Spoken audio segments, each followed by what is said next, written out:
हे बघा, या भांड्यात पाणी आहे आणि आपण आता हा कागद या ग्लासमध्ये टाकू आणि हा ग्लास पाण्यात टाकू.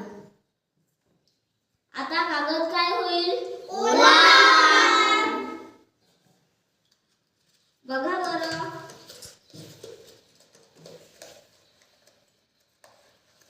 बघा बरं. कागद तर कोरडा आहे.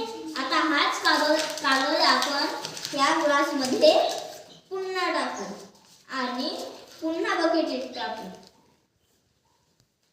हे बघा, आता यातून काय निघतंय?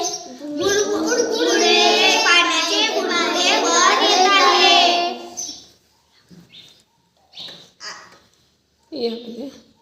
या ग्लासमध्ये असलेली हवा आता वर आली आणि त्या ग्लासमध्ये पाणी भरलेले.